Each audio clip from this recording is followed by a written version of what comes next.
Welcome to the Prosperity Health GP series. As accountants and financial advisors who specialise in the medical industry, we understand that our clients are often time poor and aren't available to get to our office during business hours. For this reason, we've decided to release a GP video series, a short series of videos, to help doctors answer their more common questions and also help them run their business better and take control of their personal wealth. My name is Brendan Campbell and I'm from the business advisory team at Prosperity Health. In this video, I'm going to look at doctors' needs and what Prosperity findings have been in relation to those needs. Here at Prosperity Health, we have a large number of medical clients, and a lot of them being business owners.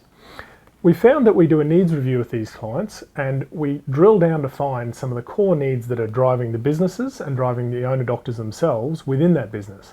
And that's very important to understand so we can help run their business a bit better and take control of their financial wealth. In this video, we're going to run through a few things around that needs review. Firstly, we're going to look at what is a needs review and what's in it. Secondly, we're going to look at what's the purpose of doing the needs review and what are the common needs we find of doctors. Then we're going to look at the solutions that we often put together or that we may put together in a particular example. And then we're going to look at some other factors or other reasons you might use a needs review and how that would help doctors. So firstly, we're going to look at what a needs review covers. The needs review we use is specifically designed for GPs. And we run through a series of different questions to help get to the bottom of what their needs are and what their needs are for their business and their personal life.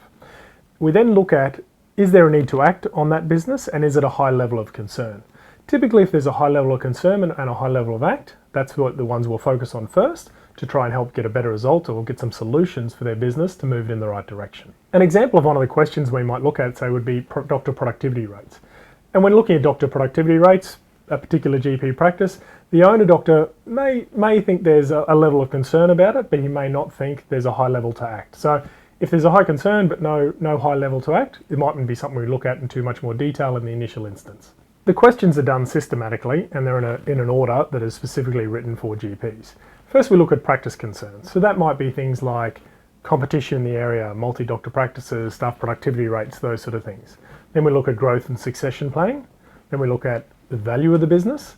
Then we look at the value gap. So that would be what do we think the value of the business is and what do we want it to be when we want to retire, because that's the value gap and that's important to understand. If we do want to retire off this business, we need to make sure the business is worth what we think it's worth. And then some key success factors at the end, which I guess look at other strategic things personally for the doctor. So what are the key concerns of owner doctors? When undertaking this process, we find that there's often a lot of recurring themes that come up that seem to be pretty consistent within the industry. So some of those might be around competition from multi-doctor practices or super clinics coming out. It might be around doctor productivity rates. It might be about protecting the wealth and protecting, I guess, the assets of the business and the assets of the doctor personally. Typically, there's always a value gap between what the business is worth and what they think it should be worth. And those are some of the more common trends that we find. So let's look at some of the solutions that we might have in one of these needs reviews. Because once you've done the needs review, you then need to come to some solutions to help improve the practice and the personal life of the doctor.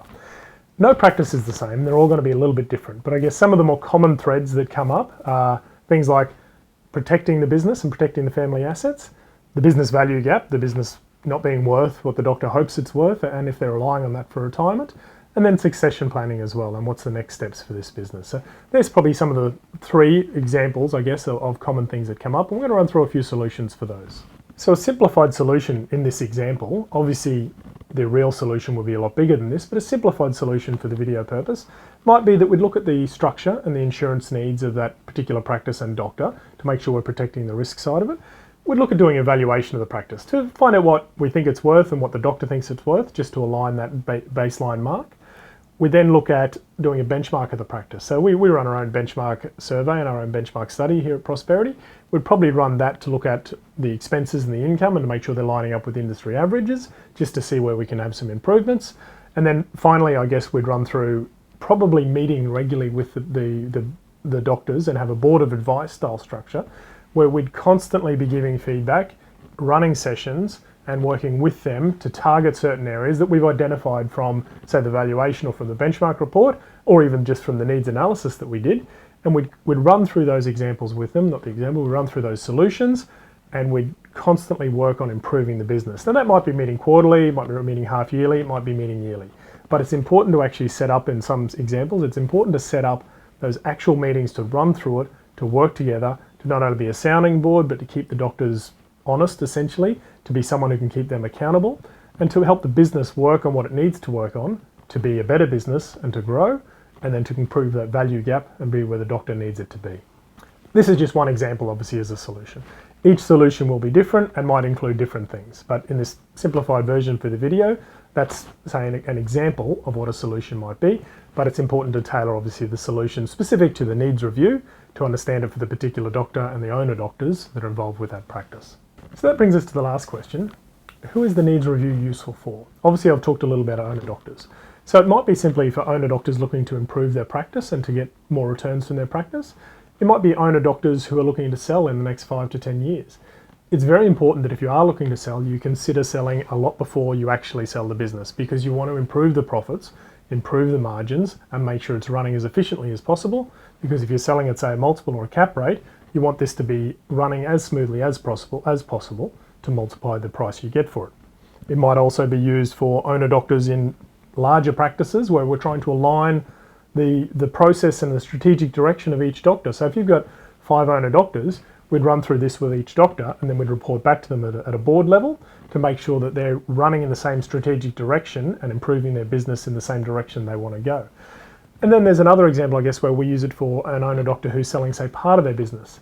If you've got an owner doctor who's running their business, we run it with them. And then we have a slightly modified version we'd use for an incoming doctor. So a doctor who's purchasing into the business, they'd run a slightly different needs analysis, and we'd talk to them both together about it, just to make sure when you're bringing someone into the business and they're taking a percentage of your business, that you're all on the same page, you're all running in the same direction, and you've got the same strategic goals in mind. And if not the same strategic goals, at least you understand where the differences are to make sure you can run it smoothly and focus on the business properly. Well, I hope you enjoyed this episode of the GP video series. For more information or to find the links to other videos, please go to our website at www.prosperityhealth.com.au. There you'll find those links and also access to advisors in your area to help you in your business and personal wealth.